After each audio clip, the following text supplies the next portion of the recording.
Hello Jharkhand, welcome to learners Karaj education. आज के इस टॉपिक में डिस्कस करने वाला हूं कंप्यूटर लैंग्वेज से रिलेटेड कुछ क्वेश्चन। आपको देखिएगा सीजीएल एग्जाम 2022 में झारखंड का 20 क्वेश्चन इस टॉपिक से आएगा कंप्यूटर से। वीडियो का पार्ट नंबर 22 है ना, बाकी सारे पार्ट्स आप रिवाइज कर लें, बहुत ही ज़्यादा कॉन्सेप्ट क्लियर रहेगा। ओके, तो चलिए देखते हैं। और आज का टॉपिक में आपको एक्सेल एमएस एक्सेल से क्वेश्चन ज़्यादा देखने को मिलेगा, सारा उसी से क्वेश्चन है। ज़्यादा क्या देखने को मिलेगा, पूरा वही है। इसका पीडीएफ अगर रिवीजन के लिए चाहिए होगा, टेलीग्राम पे चैनल का नेम सर्च करके आप लोग ज्वाइन कर लीजिएगा। पीडीएफ वहाँ प्रोवाइड करा देता हूँ। ओके, क्यूज वगैरह भी चलता है। देखते हैं first question. To select entire column we should press. बोला जा रहा है कि अगर किसी एमएस एक्सेल में पूरे के पूरे कॉलम को, ध्यान से देखिएगा, आज जो क्लास है कंसेप्चुअली हार्ड है, थोड़ा सा क्या है, कंसेप्चुअली हार्ड है। ध्यान से देखिएगा तो समझ में नहीं आएगा। To select entire column we should press. अगर पूरे कॉलम को एक साथ आपको प्रेस करना, मतलब सेलेक्ट करना है, तो आपको क्या प्रेस करना होगा, यानी कि शॉर्टकट की बताना है। टैब प्लस सी, टैब प्लस ई, अल्ट प्लस स्पेस या कंट्रोल प्लस स्पेस। पूरे कॉलम को सेलेक्ट करने के लिए पहले आइए थोड़ा दिखा देते हैं कि पूरे कॉलम को कैसे सेलेक्ट करते हैं। जैसे देखिए एक कॉलम होता है, कॉलम पता है ना, कॉलम रो, तो इस तरह का। तो पूरा कॉलम को अगर सेलेक्ट करना होता है इस तरह से, ओके, तो आप जो है से किसका जो है से यूज करेंगे, तो इसी तरह से कुछ सिलेक्शन होता है एमएस एक्सेल में, देख लीजिए। तो हम लोग कंट्रोल प्लस स्पेस का यूज करते हैं। किसका? कंट्रोल प्लस स्पेस अगर आप लोग दबाइएगा तो पूरा का पूरा कॉलम जो है सिलेक्ट हो जाएगा। ओके, तो इसमें ज़्यादा टेंशन लेने की बात नहीं है, इजी क्वेश्चन था, लेकिन समझ में आना चाहिए। यही आपको पूरा कॉलम है, ठीक है। ऐसे कॉलम होता है, वैसे रो होता है, ठीक है।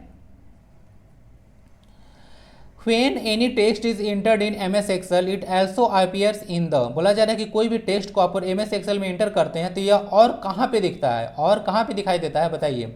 नेम बॉक्स में, स्टेटस बार में, फॉर्मूला बार में, या फिर रो हेडिंग में। तो यह देखिए आपको दिखाई देगा फॉर्मूला बार में। आइए डायग्राम के थ्रू आपको समझाते हैं। जैसे कि कोई चीज़ को आप लोग यहाँ पे टाइप कर रहे हैं, आप लोग यहाँ से सेल देख रहे हो, हर एक सेल वगैरह जो ईंट जैसा दिख रहा है, इसको सेल कहा जाता है। क्या कहा जाता है? इसको सेल कहा जाता है। तो कोई भी सेल में आप लोग टाइप कर रहे हैं तो देखो यहाँ देखिए, यहाँ पे फार्मूला बार इसको बोला जाता है। क्या बोला जाता है? यहाँ पे इसको फार्मूला बार बोला जाता है। तो यहाँ पे TO2 लिखा हुआ है, तो TO यहाँ पे दिख रहा है। बात समझ में आ रहा है? तो इसी तरह से दिखाई देता है। तो बहुत ईजी चीज़ है, ज़्यादा कुछ रटना नहीं है, समझ में आ जाएगा तो बहुत ईजी लगेगा। तो फार्मूला बार में भी अपेयर होता है। तो एक्सेल एक प्रोग्राम जो देखिएगा, ठीक है, एक्सेल में अगर देखिएगा कि कोई चीज़ टाइप किया जाएगा, ओके, यहाँ पे एक्सेल में, यहाँ पे, तो यहाँ पे फार्मूला बार में भी अपेयर होता है। तो आप लोग अच्छे से इसको देख सकते हैं, क्लियर, अच्छे से देख सकते हैं, कोई डाउट नहीं होगा इसमें। ओके, चलिए सेल एड्रेस वगैरह अभी सारा बताऊंगा, रुक जाइए। नेक्स्ट क्वेश्चन आता है, the view that puts a blue line around each page that would be printed is the. बोला जा रहा है कि एक ऐसा व्यू, बोला जा रहा है कि एक ऐसा व्यू का नाम बताइए जिसमें एक पेज है, उसको आपको प्रिंट करना है। एक पेज है जिसको आपको प्रिंट करना है, तो उसमें आप एक व्यू डाले तो उसमें क्या होगा, चारों तरफ ब्लू लाइन लग गया। तो उस व्यू को क्या बोलते हैं? Split view, page break preview, normal view, या प्रिंट प्रीव्यू। ओके, तो इसमें क्या होगा? तो इसमें होता है आपका प्रिंट प्रीव्यू नहीं होता है। Print preview, page break view इसको कहा जाता है ना, पेज ब्रेक प्रीव्यू कहा जाता है इसको, ठीक है। चलिए देख लीजिए, इसी तरह से ब्लू लाइन जो है से लग जाता है चारों तरफ, तो इसको क्या कहेंगे? इसको बोलेंगे हम लोग पेज ब्रेक प्रीव्यू, ठीक है। प्रिंट व्यू दूसरा होता है। प्रिंट व्यू में टोटल डॉक्यूमेंट प्रिंट होने के बाद कैसा दिखेगा, उसके लिए आप लोग प्रिंट व्यू का यूज करते हैं ना, कंट्रोल प्लस P ना। चलिए इसके लिए तो पेज ब्रेक प्रीव्यू आपका करेक्ट आंसर हो जाएगा। देखिए चारों तरफ ब्लू लाइन लगा हुआ है ना, इजी है। आज डायग्राम को थ्रू समझाया हूँ तो अच्छे से समझ में आ जाएगा। यहाँ पे आपको एक्सेल में ऑप्शंस भी यहाँ दिया हुआ है, पेज ब्रेक व्यू ना। MS ऑफिस में आपको पहले बता चुका हूँ कि MS ऑफिस जो है से आपका सिलेबस में मेंशन है। और MS ऑफिस जो कि एक एप्लीकेशन सॉफ्टवेयर है, उसके अंतर्गत बहुत सारे एप्लीकेशन आ जाते हैं, जैसे MS पावर पॉइंट हो गया, MS एक्सेल हो गया, ओके, और पावर मतलब वर्ड हो गया, तो बहुत सारे आ जाएंगे आपके। तो मेनली रूप से यही चीज़ आपको पढ़ना होगा सारा, क्योंकि सिलेबस में मेंशन है। उसी पे बेस्ट आपको क्वेश्चन चल रहा है MS एक्सेल का। हो गया सारा। नेक्स्ट क्वेश्चन आता है, which button is press to move the insertion point to the first row in Excel. Excel में बोला जा रहा है, बहुत अंदर अंदर की चीज़ है, लेकिन एकदम आपको टॉप नहीं लगेगा। तो बोला जा रहा है कि कोई एक ऐसा बटन होता है जिसमें कोई इंसर्शन पॉइंट होता है। इंसर्शन पॉइंट समझते हैं? इंसर्शन पॉइंट होता है कि कोई चीज़ जहाँ पर इंसर्ट करते हैं, कोई चीज़ जहाँ से इंसर्ट करते हैं, तो वहाँ पे ऐसे कर्सर टाइप का दिखता है ना, तो उस पॉइंट को बोला जा रहा है इंसर्शन पॉइंट। तो इंसर्शन पॉइंट को एक्सेल में आपको कहाँ पे लाना है? आपको फर्स्ट रो में लाना है। तो आप लोग कौन सा जो है यहाँ पे बटन दबाइएगा, page up, page down, home या फिर टैब। तो देखिए इसके लिए जो यूज होता है उसके लिए होम बटन यूज होता है। जैसे आप लोग मान लेते हैं ये वर्कशीट एरिया, यहाँ पे देख लीजिएगा, ये वर्कशीट एरिया आपका है, यहाँ पे आप लोग वर्कशीट में काम करते हैं। तो वर्कशीट एरिया में देख लीजिएगा, यहाँ पे अगर इंसर्शन आप लोग अगर होम टैब यहाँ से अगर प्रेस कर दें, आप लोग होम टैब प्रेस कर दें तो जो इंसर्शन पॉइंट है वो यहाँ पे पहुँच जाएगा। तो आप लोग देख रहे हैं फर्स्ट रो है, क्या है, फर्स्ट रो है और कॉलम नंबर ए है ना, फर्स्ट रो और कॉलम नंबर ए है। तो इसको देख लीजिएगा, ठीक है। चलिए समझ गए। तो कौन सा बटन यूज होगा, होम बटन यूज होता है। एक चीज़ अगर आपसे पूछ दिया जाए, अगर क्वेश्चन मान लेते हैं कि दे दे ऐसे ऐसे, तो देना नहीं चाहिए, थोड़ा सा आप लोग के लिए बताता हूँ। अगर मैं इस सेल का आपसे एड्रेस पूछ दूँ, इस वाले सेल का जहाँ पे रेड डॉट लगा टाइप से लगाया हुआ है, लाइन बोलिए, तो उस पॉइंट का अगर आपसे एड्रेस पूछो तो इसका एड्रेस आप लोग बता सकते हैं। इस सेल का एड्रेस क्या होगा बताइए, इस सेल का एड्रेस क्या होगा। तो देखिए सबसे पहले यहाँ पे देख रहे होंगे आप लोग कॉलम का नाम लिखिए। तो A1 होता है ना, तो इस वाला जहाँ पे इंसर्शन टैब है वहाँ पे A1 लिखा हुआ है। तो इसका नाम देखिए, कॉलम का नाम G है, क्या है, एक कॉलम का नाम G है। और ये किस रो में है, तो रो नंबर है यहाँ पे 3rd में है, सही है ना जी, 3rd में है, बहुत महीना है, तो रो नंबर 3rd में है। तो इसका एड्रेस हो जाएगा G3। तो ऐसे इसको एड्रेस दिया जाता है इसी सेल का, ठीक है।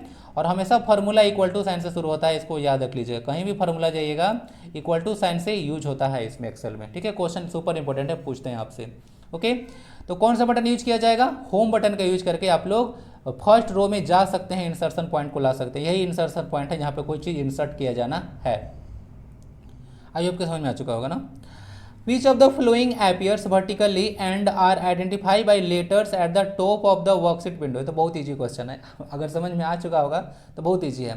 बोला जा रहा है कि इनमें से क्या ऊर्ध्वाधर दिखता है, क्या दिखता है, क्या ऊर्ध्वाधर दिखता है, मतलब ऊर्ध्वाधर मतलब खड़ा ऐसी टाइप का, तो ऊर्ध्वाधर दिखता है। और वर्कशीट विंडो के सबसे ऊपर लिखे अक्षर द्वारा पहचान किया जाता है। मतलब वर्कशीट जो विंडो है आपका, ठीक है, वर्कशीट जो विंडो है उसके ऊपर लिखे हुए ना, जो उसके ऊपर लिखे हुआ होता है उसके द्वारा आइडेंटिफाई किया जाता है। तो डायग्राम है नहीं है, चलिए पिछला डायग्राम से ही आपको समझा देते हैं। जैसे कि यहाँ से देख लीजिए, अब ये क्या चर्चा की, ये आपका कॉलम है, क्या है, कॉलम है, तो आंसर आपका कॉलम ही हो गया। तो इसके ऊपर लेटर क्या लिखा हुआ है, बी है, सी है, डी है, ई है, एफ है। तो यह सारा कॉलम नंबर ए है, column number B, column number C, column number D, इस तरह से है। तो इसको कॉलम कहा जाता है, जो ऊर्ध्वाधर लाइन होता है, जो कि इसके ऊपर लिखे हुए जो अक्षर है उसके द्वारा आइडेंटिफाई किया जाता है। तो बहुत सारा चीज़ बोल दिया आपसे, तो उस कॉलम को ही कहते हैं। इसमें आप लोग अंडरस्टैंड अच्छे से कर सकते हैं कि इसको कॉलम कहा जाता है। क्या कहा जाता है इसको, कॉलम। इसके ऊपर लेटर लिखा हुआ है बी, तो ये कॉलम नंबर बी हो गया। अब रो नंबर ए हो गया, सॉरी 2 पे गया है तो 2 हो गया, ओके। तो इसका एड्रेस क्या हो जाएगा, इसका एड्रेस होगा B2 हो जाएगा। बस समझ में आ रहा है। तो इस तरह से होता है। ऐसे यहाँ पे 3 पे गया है ना, सॉरी अगर यहाँ पे जाएगा तो 3 होगा, 2 पे लगा होगा तो B2 हो जाएगा। ए वाला सेल का बात कर रहे हैं, ओके। तो इस तरह से एड्रेस दिया जाता है। और ये आपका कॉलम हो गया बी, समझ गया ना। तो कॉलम के बारे में बात किया जा रहा है, तो कुछ नहीं है, कॉलम्स के बारे में बात कर रहा है, ठीक है। तो कौन सा होता है वर्टिकली, एक तरह से वर्टिकली दिखता है, ऊर्ध्वाधर दिखता है, और आइडेंटिफाई किया जाता है लेटर उसके जो टॉप में लिखा रहता है उसके द्वारा, वर्कशीट विंडो का। तो आपका होता है कॉलम्स। नेक्स्ट क्वेश्चन आता है,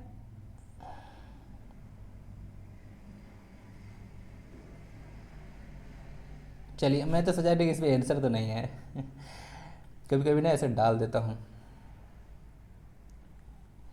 देखिएगा नेक्स्ट क्वेश्चन आता है, which button is used to close and open menu और सब मेन्यू, डायलॉग बॉक्स और मैसेज विंडो।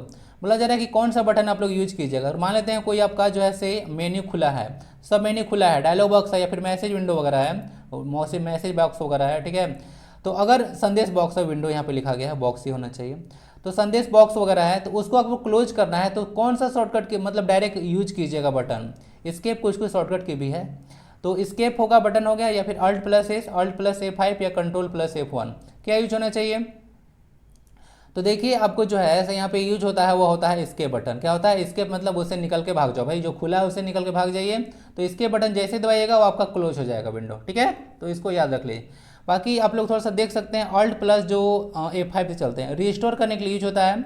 Alt+ जो F6 होता है, switch window with in the app, ठीक है। किसी एक विंडो है उसको किसी ऐप में ले जाने के लिए यूज करते हैं।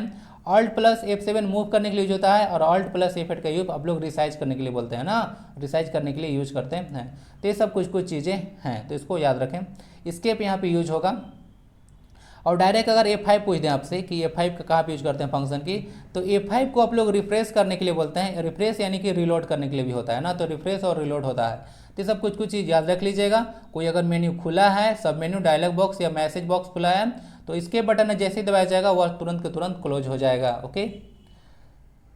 Which of the following characteristics is used to compute dynamically the results from the Excel data? बोला जा रहा है कि इनमें से कौन सा गुण एक्सेल डेटा को गतिशील गणना करने के लिए प्रयोग में किया जाता है। सिंपली आप लोग को आपको बताना है कि मतलब वो कौन सा एक गुण होता है ओके एमएस एक्सेल में, जिसमें आप लोग कैलकुलेशन करते हैं। क्या करते हैं? जनरल रूप से कहिए कि कैलकुलेशन करते हैं। तो वो कौन सा फंक्शन होता है? चार्ट, उसके फॉर्मूला या फंक्शन, या फिर टेबल, या फिर डायग्राम, क्या होना चाहिए? तो देखिए इसमें आप लोग जो कैलकुलेट करते हैं कोई भी चीज़ वगैरह, तो उसमें फार्मूला और फंक्शन का यूज होता है। ज़्यादा रटना नहीं है। मैथ्स का फार्मूला होता है ना, क्या होता है? मैथ्स का फार्मूला बहुत सारा चीज़ होता है, तो उसमें कोई भी डेटा वगैरह is equal to MC square अगर लगा दें तो यह एक फार्मूला है। क्या है? फार्मूला है। और कुछ कुछ फंक्शन भी होता है जो कि ऑलरेडी आप लोग को देखिएगा, जो एप्लीकेशन सॉफ्टवेयर है उसमें ऑलरेडी प्रोवाइड हो रहा था कुछ कुछ फंक्शन, और कुछ कुछ फार्मूला का यूज किया जाता है। तो फार्मूला और फंक्शन दोनों मिलकर जो है से क्या करते हैं, एक ऐसा कैरेक्टरिस्टिक्स बनाते हैं जो कि गणना करने के लिए यूज किया जाता है। यानी कि कोई भी फार्मूला है ओके, आप लोग बेलन का वक्र पीठ क्षेत्रफल निकालते हैं 2πr/h वगैरह, तो ये सब क्या है? फार्मूला है। तो एक ऐसा चीज़ जिससे आप लोग कुछ चीज़ गणना करते हैं, तो फार्मूला और फंक्शन होता है। ठीक है, फार्मूला और फंक्शन। फार्मूला पढ़े होंगे आप लोग 11th क्लास में गए होंगे, तो फंक्शन भी पढ़े होंगे। चलिए ज़्यादा दूर मत चाहिए। बहुत सारा फंक्शन आप लोग देखे होंगे, साइन कॉस टेन पढ़े ना 10th क्लास में, तो सारा फंक्शन ही है। Sine theta, cos theta, tan theta, cosec theta, sec theta, cot theta, तो जितना भी पढ़े हैं सारा क्या है? सारा फंक्शन ही है। तो कुछ कुछ फार्मूला और फंक्शन का यूज करके गणना किया जाता है। तो बहुत ईजी चीज़ है, ज़्यादा रटने वाली बात नहीं है। ठीक है, साफ साफ यहाँ पे लिख दिया हूँ, देख लीजिए, कुछ समझ लीजिएगा। Formula is an expression that calculates values in a cell और अ रेंज ऑफ सेल। बहुत सारा जो सेल होता है ना, ग्रुप अगर मिला दें तो उसको रेंज ऑफ सेल बोलते हैं। जैसे रेंज हो गया, for example equal to, formula को हमेशा इक्वल टू साइन से डिनोट करते हैं। E2, A3, A4 वगैरह ये सब से ऐड किया हुआ है। ठीक है, तो इसको देख लीजिएगा। तो formula that add up the value from cell A to A4 ना, यहाँ पे जहाँ से लिया वहाँ पे गलत लिखा हुआ है, सर A2 दो बार लिख दिया है। ओके, तो A2 से A4 तक यहाँ पे कैलकुलेट किया गया, यानी कि सम किया गया, ऐड किया गया। साइन देख रहे हैं बीच में ना, तो ऐड किया गया है। तो इसको आप लोग एक तरह से फार्मूला हो गया। फंक्शन एक होता है ना कि प्री डिफाइंड फार्मूला होता है, already available in Excel. Excel में ऑलरेडी अवेलेबल कोई एक फार्मूला होता है जिसको आप लोग फंक्शन बोलते हैं। प्री डिफाइंड होता है, ऑलरेडी डिफाइंड होता है, जो कि पार्टिकुलर फंक्शन को परफॉर्म करता है। आई होप कि समझ में आ चुका होगा फार्मूला एंड फंक्शन, जिसका यूज करके आप लोग कोई पार्टिकुलर टाइप का गणना एक्सेल में कर सकते हैं। ठीक है, बहुत सारा कैलकुलेशन गणना करने के लिए ही एक्सेल सॉफ्टवेयर है ना। एक्सेल सॉफ्टवेयर जो है सब बहुत सारा कैलकुलेशन गणना करने के लिए, चार्ट वगैरह बनाने के लिए यूज किया जाता है। ओके, अब तो बहुत बता चुका हूँ आपको। नेक्स्ट क्वेश्चन क्या आता है? नेक्स्ट क्वेश्चन आता है, which of the following software applications would be the most appropriate for performing numerical and statistical calculation. तो बोला जा रहा है कि वह कौन सा एक एप्लीकेशन सॉफ्टवेयर है, या सॉफ्टवेयर एप्लीकेशन बोलते हैं यहाँ पे, जो कि क्या होता है, बहुत ज़्यादा एप्रोप्रिएट बोलना है आपको, जो कि परफॉर्म कर सकता है न्यूमेरिकल एंड स्टैटिस्टिकल, क्या है, स्टैटिस्टिकल जो है से कैलकुलेशन कर सकता है। वही सारा डेटा वगैरह कैलकुलेट करने के लिए यूज किया जा सकता है। तो कौन सा होगा? कहीं भी तो अभी MS एक्सेल के बारे में चर्चा कर रहा था, तो एक्सेल तो कहीं दिख रहा नहीं है, तो फिर क्या होगा भाई? ग्राफिक्स पैकेज होगा, स्प्रेडशीट होगा, डॉक्यूमेंट प्रोसेसर होगा, या फिर डेटा बेस होगा? क्या होना चाहिए? इसका आंसर आपका होगा स्प्रेडशीट ना। देखिए स्प्रेडशीट ही इसका मेन होता है। MS एक्सेल तो बस आपके एप्लीकेशन होता है। क्या होता है? MS एक्सेल आपका एप्लीकेशन है, एक एप्लीकेशन सॉफ्टवेयर है जो कि इस तरह के डेटा को कैलकुलेट करने के लिए, न्यूमेरिकल और स्टैटिस्टिकल जो डेटा है उसको आप लोग को प्रोसेस करने के लिए आप लोग यूज करते हैं। ठीक है, कैलकुलेट करने के लिए यूज करते हैं, चार्ट बनाने के लिए यूज करते हैं। लेकिन उसका मेन नाम है स्प्रेडशीट ही है। क्या है? स्प्रेडशीट है। तो स्प्रेडशीट के अंतर्गत ही आप लोग कह सकते हैं एक तरह का MS एक्सेल है। तो ठीक है, तो MS एक्सेल एक तरह का स्प्रेडशीट एप्लीकेशन सॉफ्टवेयर है ना, तो इस तरह से आप लोग बोल सकते हैं। तो इसी को स्प्रेडशीट है, या नॉर्मल टर्म में MS एक्सेल आप लोग बोलते हैं। ठीक है, तो स्प्रेडशीट उसको कहा जा सकता है। ठीक है, जैसे कि MS एक्सेल एक एग्जाम्पल है स्प्रेडशीट का, MS एक्सेल ना। देख लीजिएगा, definition of spreadsheet is a piece of paper और a computer program used for accounting and recording data. बोला जा रहा है किसी डेटा का अकाउंट करने के लिए या उसको रिकॉर्ड रखने के लिए आप लोग एक तरह का पेपर बोलते हैं, उसको स्प्रेडशीट नाम दिया जाता है। बात किया ना, spreadsheet. Using row and columns, row और कॉलम का यूज किया जाता है। आप लोग देखे होंगे अभी रो और कॉलम दिखाया था आपको, row first row second row वगैरह। Into which information can be inter, जहाँ से इन्फॉर्मेशन आप लोग एंटर करते हैं, ठीक है। चलिए, जैसे कि Microsoft Excel is a program which you enter data into columns is an example of spreadsheet program. तो बताया ना कि जस्ट एक एग्जांपल है MS Excel, okay. Main term होता है वो क्या होता है, वो स्प्रेडशीट होता है। तो कभी कभी क्वेश्चन ऐसे भी एक नंबर का पूछ देते हैं कि माइक्रोसॉफ्ट जो एक्सेल है इज एन एग्जाम्पल ऑफ, तो स्प्रेडशीट सॉफ्टवेयर एक ऑप्शन होगा, तो उसी को मारिएगा, ठीक है। और ऐसे तो मैं एप्लीकेशन सॉफ्टवेयर है ही है, कितना बार बता चुका अब तो रट गया होगा। और ऑपरेटिंग सिस्टम क्या है, नाम में सिस्टम में बताया था ना, सिस्टम सॉफ्टवेयर है। Which sign is use to create an absolute cell reference. देखिए एब्सोल्यूट सेल रेफरेंस यानी कि अगर पूर्ण सेल रेफरेंस को क्रिएट करने के लिए किसका यूज किया जाता है, इसके लिए आप लोग डॉलर साइन का यूज करते हैं। क्या करते हैं, डॉलर साइन का यूज करते हैं। आइए देख लेते हैं डॉलर साइन क्या होता है। जैसे कि बहुत सारा सेल रेफरेंस यहाँ पे दिख रहा होगा, तो एब्सोल्यूट सेल रेफरेंस के बारे में बात किया जा रहा है। तो एब्सोल्यूट सेल रेफरेंस में ध्यान से देख लीजिएगा, यहाँ पे क्या यूज किया हुआ है, यहाँ पे डॉलर साइन लगाया हुआ है, फॉर्मूला इक्वल टू लिखा हुआ है, डॉलर साइन लिखा हुआ है, उसके बाद इसका ग्रुप नेम लिखा हुआ है ए, उसके पिनो डॉलर साइन और रो नंबर ए लिखा हुआ है ना। तो इस तरह से जो है सेल रेफरेंस यूज होता है। तो एब्सोल्यूट सेल रेफरेंस के लिए आप लोग डॉलर साइन का यूज करेंगे। क्लियर, यहाँ तो मिक्स वर्क किया हुआ है और यहाँ पे रिलेटिव सेल रेफरेंस वगैरह है, ओके। और रिलेटिव के लिए आप लोग एस्टारिक साइन यूज करें ना, एस्टारिक साइन यहाँ पे यूज किया जाता है। इसको अगर पूछ दे रिलेटिव सेल रेफरेंस के लिए किसके लिए यूज करते हैं, तो एस्टारिक साइन, ये स्टार नहीं है ना, एस्टारिस इसको बोला जाता है ना, तो याद रख लीजिएगा। इस तो मिक्स कर दिया गया है सारा इसको। आंसर क्या हो गया, आंसर हो गया डॉलर। व्हिच ऑफ तो गया काम से, वो यहाँ से गायब हो गया। Which of the following is DOS based spreadsheet package, बोला जा रहा है कि इनमें से कौन सा, समझ गए कि स्प्रेडशीट क्या होता है। स्प्रेडशीट वही सारा होता है, बहुत सारा न्यूमेरिकल और स्टैटिस्टिकल जो डेटा वगैरह होता है उसको कैलकुलेट करने के लिए आप लोग यूज करते हैं स्प्रेडशीट सॉफ्टवेयर का। जैसे कि एग्जांपल बोल दिया मैंने एमएस एक्सेल, दैट सिंपल। तो यहाँ से बोला जा रहा है कि कौन सा एक स्प्रेडशीट सॉफ्टवेयर है जो कि डॉस पर आधारित है। किस पे, डॉस। डॉस देखिए माइक्रोसॉफ्ट के द्वारा ही था, ओके। डॉस जो है माइक्रोसॉफ्ट के द्वारा ही है, तो इसको थोड़ा सा याद रख लीजिएगा। तो यहाँ से देख लीजिएगा जो डॉस है वह लोटस 123 एक तरह का देखने को मिलता है। क्या है, एक तरह का लोटस 123 है जो डॉस पर आधारित है ना। क्या है, लोटस 123 एक स्प्रेडशीट सॉफ्टवेयर है। उसी तरह से जिस तरह से एक्सेल है आपका, एक्सेल तो किसका है, एक्सेल आपका विंडो में देखने को मिलता है। क्या मिलता है, एक विंडो में देखने को मिलता है। सारा विंडो और डॉस देख रहे हैं वो ऑपरेटिंग सिस्टम है ना।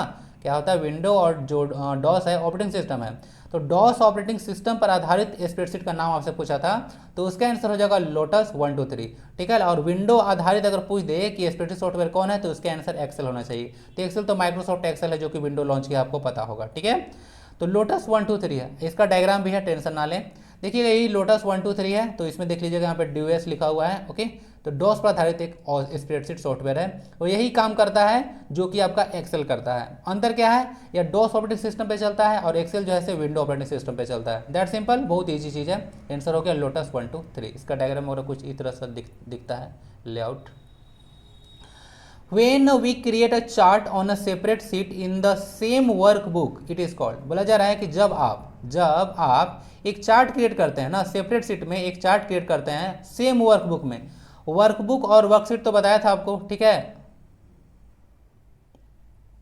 तो इसको क्या कहते हैं, वर्क बहुत सारा अगर वर्कशीट होता है, ऐसे ऐसे बताया था आपको, बहुत सारा अगर वर्कशीट वगैरह हो गया तो वर्कशीट का बहुत सारा आप लोग ग्रुप बना दिए। क्या बताया था आपको कि वर्कशीट का बहुत सारा अगर ग्रुप आप लोग बना दिए, ओके, तो उसको आप लोग वर्क बुक बोलते हैं। बुक में क्या होता है, बहुत सारा सीट होता है, तो इस तरह से आप लोग समझ सकते हैं।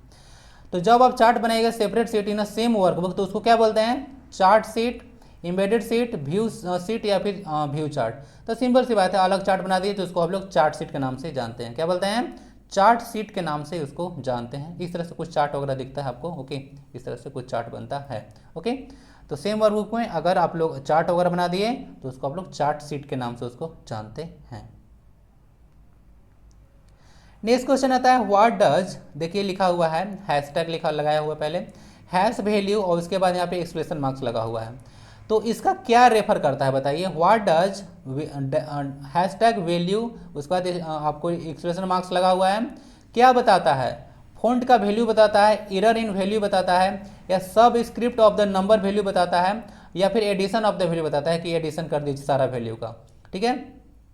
तो क्या बताता है, तो देखिए आप लोग को समझ में आ रहा हो, कहीं भी देखे होंगे ऐसा साइन तो देखे होंगे आप लोग, उल्टा होता है सीधा होता है, ऐसा ही होता है शायद ना, देख लीजिए ऐसे लगता है, ऐसे थोड़ा बड़ा बनाऊं, ऐसे इस तरह का। तो इस तरह का साइन आप लोग कहाँ देखे होंगे, जहाँ पे इरर आता है ना तो उस तरह का साइन आप लोग को देखने को मिल जाता है, ठीक है। तो ये इरर के लिए यूज होता है, तो इसका मतलब है कि वैल्यू में आपने कुछ कुछ इरर कर दिया है जिसके चलते आपको ऐसा दिख रहा है। जैसे कि देख लीजिए यहाँ पे साफ साफ लिखा हुआ है, जैसे कि एक्सेल में डैश इज इरर है, तो इरर क्या होता है, यहाँ से देख लीजिए यहाँ पे लिखा हुआ है, यहाँ पे एरर बताया, इसमें एरर बताया है, क्यों, देखिए एरर क्यों है, बता रहा है कि this error occurs because cell A5, क्या बताया, सेल A5 कंटेन्स टेक्स्ट, करने का मतलब है सेल देखिए A5, आप लोग सबसे पहले कॉलम जाइए A में और इसका देखिए रो है 5, तो सेल A5 में देख लीजिए सारा यहाँ पे न्यूमेरिकल वैल्यू लिखा हुआ है, देखिए सारा न्यूमेरिकल वैल्यू लिखा हुआ है, लेकिन यहाँ पे आपने एक टेक्स्ट घुसा दिया, क्या किया, टेक्स्ट घुसा दिया, क्या लिखा हुआ है 40 लिखा हुआ है, यानी कि 40 लिखने के स्थान पर आप लोग 40 लिख दिए वर्ड में, आपको ऐसे लिखना चाहिए था, तो आपने 40 लिख दिया, तो उसके बाद क्या हो गया, यहाँ पे एरर आ गया, बात समझ में आ गया। तो इसी तरह से कुछ कुछ एरर अराइज होता है कि अगर आपने कोई गलती किया है एक्सेल में, तो क्लियर है ना, कोई दिक्कत तो नहीं होगा, मुझे नहीं लगता है कोई दिक्कत होगा, बहुत ईजी वे में समझा रहा हूँ, फिर भी दिक्कत होगा तो बताएं। और कोर्स अब बस ख़त्म है आपका कहानी, कोर्स अब पेपर 1 का जल्द ही लॉन्च होने वाला है, मुझे लगता है कल मैं लॉन्च कर दूंगा पेपर 1 का कोर्स, ठीक है, पेपर 1 का कोर्स मैं कल लॉन्च कर देने वाला हूँ, तो आप लोग उसको एंजॉय जरूर कीजिएगा। प्राइस बहुत ही नॉमिनल रखूँगा, ओके, ताकि आप लोग हर कोई इसको परचेज कर सकें। How many actions can be undo and redo in MS Excel even after a worksheet is saved, बोला जा रहा है, ये क्वेश्चन इंपॉर्टेंट है कि आप लोग कितना एक्शन को अनडू या रीडू कर सकते हैं, अनडू या रीडू कर सकते हैं कितना एक्शन को एक्सेल में, आप अगर आप यथावत कर सकते हैं, अनडू करने का मतलब होता है यथावत वगैरह होता है, ठीक है, अनडू और रीडू कर सकते हैं MS एक्सेल में। अगर वर्कशीट को सेव कर दिया आप लोग, वर्कशीट सेव कर दिए तो भी आप लोग अनडू या रीडू ऐसे कर सकते हैं, कितना टाइम कर सकते हैं, तो देखिए जो मैक्सिमम नंबर ऑफ लिमिट होता है वो 100 है ना, क्या है 100 टाइम्स आप लोग अनडू या रीडू कर सकते हैं, ऐसा आप लोग को देखने को मिलेगा एक्सेल वगैरह प्रोग्राम में, ठीक है। चलिए बाकी यहाँ से देख लीजिए, एक चीज़ बताना चाहता हूँ कि जो अनडू का जो शॉर्टकट की होता है, अनडू Ctrl+Z ना, ये होता है अनडू, और Ctrl+Y ये होता है रीडू का शॉर्टकट की होता है। अभी इसको मैं अभी टेलीग्राम पे जस्ट अभी क्यूज में डाल दिया था, बीच बीच में कुछ कुछ इंपॉर्टेंट पॉइंट लगता है, तो एक क्वेश्चन बीच बीच में पोस्ट करते रहता हूँ, 10 बजे रात का वेट नहीं करता हूँ। तो Ctrl+Z undo, Ctrl+Y redo, 100 times आप लोग अनडू या रीडू कर सकते हैं। What is the pictorial representation of the worksheet data called, बोला जा रहा है कि आप लोगों को तो पता चल चुका होगा कि एक्सेल में क्या होता है, आप लोग वर्कशीट वगैरह होता है, एक शीट को वर्कशीट बोलते हैं, तो उसमें बहुत सारा पिक्टोरियल चीज़ बना देते हैं आप लोग, क्या बनाते हैं, पिक्टोरियल डेटा वगैरह डाल देते हैं, तो उसको आप लोग क्या बोलते हैं, clip art, chart, word art या फिर मेन्यू, क्या बोलते हैं उसको, सिंपल सी बात है उसको चार्ट बोला जाता है, क्या बोला जाता है, चार्ट बोला जाता है, आप लोग समझ लीजिए। जैसे देख लीजिए यहाँ पे अगर पाई चार्ट है, ओके, बार चार्ट है, कॉलम चार्ट है, तो कुछ अजीब अजीब मतलब अलग अलग तरह का चार्ट वगैरह होता है, ओके, इसको देख लीजिएगा। जनरली जो माइक्रोसॉफ्ट एक्सेल में होता है, चार्ट का नेम जो होता है ग्राफ होता है, क्या होता है, ग्राफ होता है, बोलेंगे ग्राफ बना रहे हैं भाई, तो ग्राफ में क्या होगा, पाई चार्ट बना सकते हैं, बार चार्ट बना सकते हैं, कॉलम चार्ट बना सकते हैं, तो ये सारा को क्या नाम दिया गया है, ग्राफ नाम दिया गया है, तो ये भी पॉइंट इंपॉर्टेंट है, याद रख लीजिएगा। जो चार्ट होता है उसका कॉमन नेम एक्सेल में क्या है, वो है graph. The chart is a visual representation of data, वो तो हो गया कि आप लोग पिक्चर के रूप में बनाते हैं, तो ये तो लिखा हुआ था आपको पिक्टोरियल रिप्रेजेंटेशन, वो लिखा हुआ था ना, पिक्टोरियल मतलब in the form of picture, तो पिक्चर के रूप में जो था, ये देख लीजिए सारा पिक्चर के रूप में आप लोग डेटा को रिप्रेजेंट किए हैं, तो उसको आप लोग क्या बोलते हैं, उसको आप लोग बोलते हैं ग्राफ बोलते हैं, जिसको आप लोग चार्ट के नाम से भी जानते हैं, बताते बताते मैं भी भूल जाता हूँ। चार्ट देखिएगा थोड़ा सा अलग अलग तरह का होता है, जैसे कि यहाँ पे देख सकते हैं बार होता है, कॉलम होता है, पाई होता है, लाइन होता है, एरिया होता है, उसके बाद यहाँ पे डॉट नॉट होता है, स्केटर होता है, रडार चार्ट्स वगैरह होता है, तो अलग अलग तरह के चार्ट आप लोग देखने को मिलेगा ना। आई होप कि क्लियर होगा ना, कन्फ्यूजन तो नहीं होगा इस पॉइंट में। आंसर हो गया आपका चार्ट, वाला चार्ट नहीं है जो आप लोग खा रहे हैं आजकल खूब।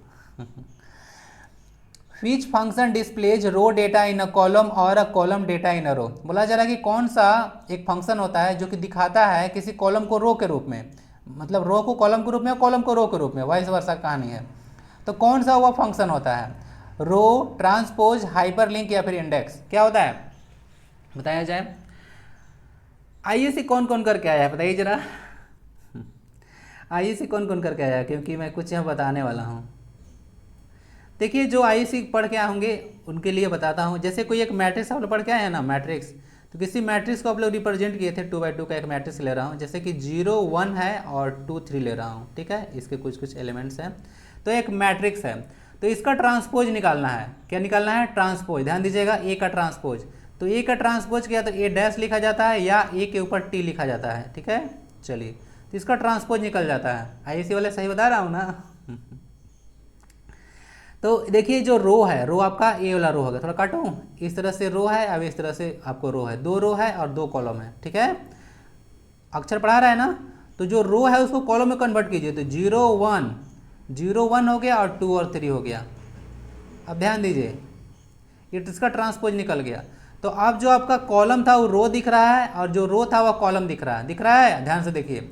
तो इस तरह की चीज़ को आप लोग ट्रांसपोज बोलते हैं। मैट्रिक्स में पढ़ना, 12th में पढ़ना था आईएससी में, कि इसको ट्रांसपोज निकालने के लिए, तो इस तरह से कुछ कुछ आपको पढ़ना था। तो यहाँ भी सेम कहानी है, ठीक है। किसी डेटा को अगर रो को कॉलम में, कॉलम को रो में देखना है, तो वहाँ पे उसको ट्रांसपोज कहा जाता है। बात समझ में आ गया? तो उस फंक्शन को ट्रांसपोज के नाम से आप लोग जानते हैं। कोई दिक्कत? आई होप कि समझ में आ चुका होगा। जो आईएससी वाले होंगे उनको तो मज़ा आ गया होगा। इस तरह से कुछ कुछ होता है। यहाँ से देख लीजिए, कुछ कुछ डेटा आप लोग को देखने को मिल रहा होगा। प्रोडक्ट कोड वगैरह है, यहाँ पे उसका सेल्स कितना हुआ है देख लीजिएगा। तो यहाँ से इसको जैसे ही इसको ट्रांसपोज वगैरह किया गया, ओके, ट्रांसपोज वगैरह, तो इसमें देखिए इस डेटा को इस तरह से दिखाया गया, प्रोडक्ट कोड, यानी कि देखिए जो कॉलम में था सो रो में हो गया इधर से, और ये वाला इस रो में हो गया। तो कॉलम को रो या रो को कॉलम में दिखाने की प्रक्रिया को आप लोग ट्रांसपोज फंक्शन का यूज करते हैं।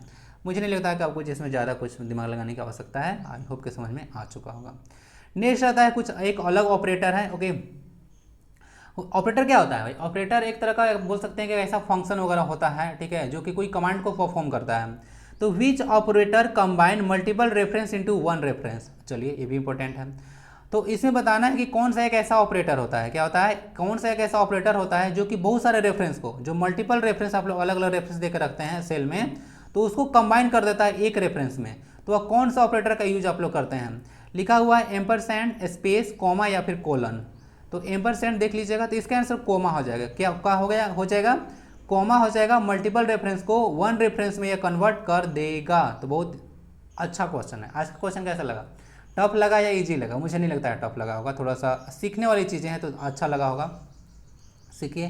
तो एक कोमा होता है, कोमा का यूज करके आप लोग क्या करते हैं, आप लोग मल्टीपल रेफरेंस को वन रेफरेंस में कन्वर्ट कर देंगे। और आज देखिए बहुत सारा चीज़ आप लोग को मैं नहीं इसीलिए नहीं बता रहा हूँ, क्योंकि मैं चाह रहा हूँ कि एक्सेल का जितना सारा प्रोग्राम वगैरह है ना, आपको सिर्फ माइंड उसी पर फोकस होना चाहिए ना। तो बहुत सारे बीच में ऐसी ऐसी चीज़ें हैं, आप लोग देखते होंगे कि पढ़ाने के दौरान मैं बहुत सारी चीज़ें आप लोग को ऐड कर देता हूँ, लेकिन आज मैं ऐड नहीं कर रहा हूँ। क्यों? क्योंकि आज का दिमाग सिर्फ एक्सेल पे ही डालना चाहिए, ठीक है। तो इसी चीज़ को ध्यान में रखिएगा। इसको हो सके तो पीडीएफ तो आप लोग डाउनलोड जरूर कर लीजिएगा, ठीक है, क्योंकि बहुत इंपॉर्टेंट है। एक्सेल और 20 क्वेश्चन आप लोग के लिए मायने रखता है। देखिए जब मैं आपको कोई चीज़ शुरू करता हूँ ना, तो देखिए मेरे लिए जो टॉपिक जो इंपॉर्टेंट होता है, आप लोग देख रहे होंगे कि जो मैं पढ़ाता हूँ, तो जिस टॉपिक मेरा अच्छा कमांड रहता है मैं सबको प्रोवाइड कराता हूँ, क्योंकि सिलेक्शन एक टॉपिक से नहीं होगा भाई। 20 क्वेश्चन इसका है, जनरल साइंस का क्वेश्चन इतना है, लोग का तो मुझे पता ही नहीं चलता है। पेपर 1 में इंग्लिश और हिंदी को लोग दबा के वीडियो देखते हैं और सब वीडियो को नहीं देखते हैं। सिलेक्शन पेपर 3 से होगा भाई। चलिए, तो उसको थोड़ा सा एंजॉय कीजिए। चलिए, जो भी देखना है आप लोग देखिए। पेपर 1 तो ला ही दे रहा हूँ, आप लोग इसको एंजॉय कर लीजिएगा। बहुत लोगों का डाउट आया था, ठीक है, कि मतलब पेपर 1 का चीज़ चाहिए और समझ में नहीं आ रहा है, ओके। तो उसके लिए बहुत ज़्यादा मेहनत करने की आवश्यकता थी। तो अब बहुत ज़्यादा मेहनत, अब देखिए क्या होता है, आप लोगों के समझ प्रस्तुत हो ही जाएगा कुछ दिनों के अंदर ही। कल ही आ जाएगा, तो ज़्यादा हम लोग टाइम नहीं लेंगे, ठीक है। तो कल आपको मैं कोर्स दे रहा हूँ। आंसर हो गया कोमा। कोमा के याद रख लीजिएगा, अगर ऑप्शन में आपका कोमा अगर नहीं रहे, क्या रहे, कोमा नहीं रहे, कोमा है ना, कोमा नहीं है जो आदमी कोमा में चला जाता है, वो अलग कोमा होता है, ये कोमा है, ये वाला साइन, ठीक है। तो अगर ऑपरेटर में कॉमा नहीं रहे तो इसको नाम याद रख लीजिएगा, इसको यूनियन ऑपरेटर के नाम से भी जानते हैं। किस ऑपरेटर के नाम से आप लोग जानेंगे? इसको यूनियन ऑपरेटर के नाम से भी आप लोग जानते हैं। तो अगर यूनियन ऑपरेटर भी ऑप्शन में रहेगा तो उसको भी टिक लगा लीजिएगा। यही ऑपरेटर मल्टीपल रेफरेंस को एक रेफरेंस में कन्वर्ट कर देता है। बहुत देर से मल्टीपल रेफरेंस चर्चा हो गया, अब देखिए क्या होता है। बहुत सारे रेफरेंस वहाँ पे दिख रहा होगा अलग अलग, ठीक है, मल्टीपल रेफरेंस। तो उसको जब यहाँ पे कंबाइन कीजिएगा, वहाँ पे कॉमा कमांड अगर लगाइएगा, यहाँ पे देखिए कॉमा कमांड वगैरह लगाया गया यहाँ पे, तो सारा सेल देखिए एक ही रेफरेंस में कन्वर्ट हो गया। तो एक रेफरेंस में हो गया ना, सारा देख लीजिएगा एक ही फ्रेम में आप लोग को देखने को मिल रहा है, एक ही जैसा फ्रेम में आ गया। तो इसी तरह से आप लोग को देखने को मिलेगा कि एक रेफरेंस में कन्वर्ट करने के लिए आप लोग कमांड कॉमा का यूज करते हैं। कॉमा लगा दीजिएगा, सारा पर चला गया कि ऐसे ऐसे ऐसे, ठीक है, चारों तरफ यहाँ पे बॉर्डर लग गया, ठीक है ना भाई। तो यही हो गया आपका मल्टीपल रेफरेंस को वन रेफरेंस में कॉमा का यूज करके आप लोग कंबाइन कर दिए। नेक्स्ट क्वेश्चन आता है which shortcut key is use to add a new worksheet in MS Excel. बोला जा रहा है कि एमएस एक्सेल में आपको न्यू वर्कशीट ऐड करना है। न्यू वर्कशीट समझ रहे हैं ना, वर्कबुक क्या हो गया, वर्कबुक होता है सेट वर्कशीट का कलेक्शन, यानी कि ग्रुप ऑफ वर्कशीट को आप लोग वर्कबुक बोलते हैं। अगर एक नंबर क्वेश्चन ऐसे है तो बना लीजिएगा। देखिए बहुत ही बेसिक चीज़ है, बहुत छोटी छोटी चीज़ है, ठीक है। कंप्यूटर लगता है कि हार्ड है, लेकिन कंप्यूटर हार्ड नहीं है, ठीक है। आप लोग देखिएगा बच्चा लोग आजकल है ना, से मेरी मम्मी वगैरह को जो है मतलब उतना अच्छा से स्मार्टफोन चलाने नहीं आता है, और जो छोटे छोटे बच्चे हैं ना देखिएगा पूरा गेम रपेट रहे हैं, पूरा फ़ोन वगैरह में बहुत सारी चीज़ चला ले रहे हैं। तो इस तरह से होता है। तो छोटे छोटे मतलब अब सीखिएगा ना तो बहुत मज़ा आ जाएगा। तो नहीं जानते हैं इसीलिए आपको टफ लगता है, तो ये सब का तो यही तो बात है, जान जाइएगा तो बहुत ईजी लगेगा। तो यही वर्कशीट का ग्रुप को आप लोग वर्कबुक बोलते हैं। तो इसमें आप लोग को अगर एक नया वर्कशीट ऐड करना है, ठीक है, नया वर्कशीट ऐड करना है एक्सेल में, तो आप लोग Alt plus shift plus F1 की का यूज कीजिएगा। Alt plus shift plus F2 की का यूज कीजिएगा, याद रख लीजिएगा, Alt shift plus F1। Clear. Total function की कितना होता है भाई, 12 होता है ना, याद रख लीजिएगा। कीबोर्ड आप लोगों को पता है ना, कीबोर्ड और माउस बता देता हूँ आज, ये दो ही चीज़ बताता हूँ। कीबोर्ड का आविष्कार कौन किए थे, कीबोर्ड का आविष्कार किए थे क्रिस्टोफर लाथम सोल्स, और जो माउस है, कीबोर्ड एक साथ होगा ना माउस, इसको किए थे आपका डगलस एंजलबर्ट ना, डगलस एंजलबर्ट किए थे माउस का आविष्कार। इनको फादर ऑफ टाइप राइटर के नाम से भी जानते हैं, सॉरी जो क्रिस्टोफर लाथम सोल्स जो हैं उनको आप लोग फादर ऑफ टाइप राइटर के नाम से भी जानते हैं ना, और माउस का तो डगलस एंजलबर्ट है। दोनों इनपुट डिवाइस है। टोटल फंक्शन की 12 होता है। Alt plus shift plus F1 use होगा अगर नया वर्कशीट ऐड करना है, ठीक है, तब। Which key combination is use to create a chart of the data in the current range. बोला जा रहा है कि अगर करेंट रेंज में, क्या बोला जा रहा है कि अगर करेंट रेंज में आपको क्या करना है, आपको अगर मान लेते हैं कि एक नया चार्ट बनाना है, क्या बनाना है, एक नया चार्ट को क्रिएट करना है, तो आप लोग किस की कॉम्बिनेशन का यूज कीजिएगा। की कॉम्बिनेशन को शॉर्टकट में आप लोग शॉर्टकट की भी बोलते हैं, ठीक है। तो कौन सा शॉर्टकट की आप लोग यूज करिएगा एक नया चार्ट क्रिएट करने के लिए, ठीक है, करेंट पेज पे ही या करेंट रेंज में ही, ठीक है। तो उसको आप लोग यूज करते हैं Alt प्लस F1 का। किसका, Alt प्लस F1 का आप लोग यूज करें तो आप लोग को एक नया जो है से चार्ट वगैरह वहाँ पे ऐड करने के लिए जो है से क्रिएट हो जाएगा चार्ट, ठीक है। तो उसको ऐड कर सकते हैं। रेंज आखिर होता क्या है, तो रेंज होता है कलेक्शन ऑफ सिलेक्टेड सेल्स होता है। बहुत सारा सेल्स को आप लोग सिलेक्ट करके रखते हैं, तो उसको आप लोग रेंज का नाम से जानते हैं, ठीक है। Alt plus F1। तो यही सारा है। फाइंड रेंज इन एक्सेल वगैरह होता है, तो रेंज होता है, अगर देख लीजिएगा रेंज तो समझा दिया। अगर रेंज निकालने के लिए एक्सेल में बोल दिया जाए, अगर क्वेश्चन पूछ दिए, तो मैक्सिमम वैल्यू में से आप लोग मिनिमम वैल्यू निकाल लीजिएगा, आप लोग का रेंज पता चल जाएगा। क्या होगा, रेंज अगर पता करना होगा एक्सेल में, ठीक है, जितना भी डाटा वगैरह होगा आपका, तो उसका maximum value minus minimum value कर लीजिएगा, आपको रेंज निकल जाएगा, ठीक है। इस तरह से कुछ होता है। तो यही आज 18 क्वेश्चन थे। क्वेश्चन कैसा लगा आप लोग अपना फीडबैक जरूर दीजिएगा। मुझे पता है कि नहीं दीजिएगा, पता नहीं मैं क्यों बोलते रहता हूँ। चलिए यहाँ तक आते हैं, तो जेस जरूर लिखिएगा। आज तक तो कोई लिखता है नहीं, कुछ कुछ एक आधो पर्सनालिटी लिखते हैं। स्वस्थ रहें, मस्त रहें, पढ़ाई का में व्यस्त रहें। मिलते हैं नेक्स्ट वीडियो में। वंदे भारतम।